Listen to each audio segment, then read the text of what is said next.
اس وقت ایک dead lock سا ہے، کیئر ٹیکر حکومت نے انتخابات کروا دیے، اس کی شفافیت پر سوال اٹھے، اس پر آپ پریس کانفرنسز کر چکے ہیں، بول بھی چکے ہیں، لیکن اس وقت جو سچویشن ہے کہ نیشنل اسمبلی میں ایز وی اسپیک کوئی ہمیں کلیئرٹی نہیں ہے کہ یار کوئی حکومت بنانے کے لیے ایک کہہ رہا ہے آپ بنائیں، دوسرا کہہ رہا ہے آپ بنائیں.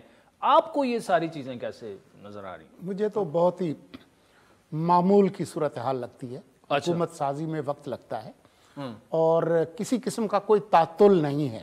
اچھا، آج 19 تاریخ ہے، جو ڈیڈ لائن ہے، کٹ آف ڈیٹ ہے، وہ 29 فروری ہے. جی اس میں 10 دن پڑے ہوئے ہیں جی، اور میرے خیال میں یہ 1-2 روز کے اندر جو جماعتیں ہیں وہ فیصلہ کر لیں گی، کیونکہ ایک منقسم مینڈیٹ ہے. کسی جماعت کے پاس اپنے طور پر حکومت بنانے کی صورتحال نہیں ہے. جی تو ظاہر حکومت سازی میں جو لین دین ہوتی ہے وہ مکمل ہو جائے گی تو حکومت آ جائے گی. تو میں نہیں سمجھتا کہ اس پہ کوئی بہت زیادہ پریشان ہونے والی بات ہے. اچھا، الزامات پر آپ بول چکے ہیں. ایک جو کمشنر راولپنڈی بولا اس پر کمیٹی بنی اور ہم نے آپ کا ایک شارٹ بھی چلایا، لیکن آپ خود voice of America international media میں آپ کام کر چکے ہیں کافی عرصہ.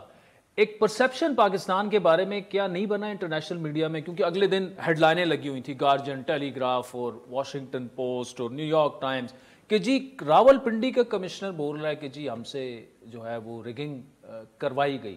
میسج اچھا نہیں گیا، چاہے ان کے الزامات ٹھیک ہیں، درست ہیں، کیونکہ وہ تحقیقات ہو رہی ہیں، ان میں ہم نہیں جا رہے. دیکھیں، یہاں پر اپنے پاکستان کے اندر بہت سارے لوگ جو ہے ان کو نہیں معلوم کہ کمشنر کا کیا رول ہوتا ہے. تو جو بندہ کیلیفورنیا میں بیٹھا ہے یا نیو یارک میں بیٹھا ہے یا لندن میں بیٹھا ہے، ان کو کیا پتا کہ کمشنر جو ہے وہ کس مرض کی دوا ہے.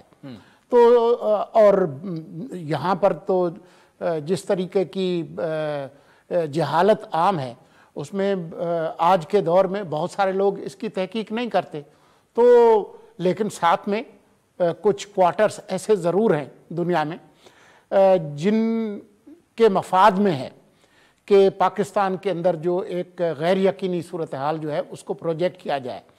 آپ سے بہتر کس کو معلوم ہے کہ باقاعدہ ہزاروں ڈالر لے کر لابنگ فرمز جو ہے وہ ہائر کی گئیں ایک جماعت کی طرف سے، اور اس طرح کی فضا بنانے میں انہوں نے ایک کردار ادا کیا. فیک میڈیا تو اپنے طور پر ہے ہی، لیکن خود بین الاقوامی میڈیا پر اثر انداز ہونے کی کوشش کی گئی.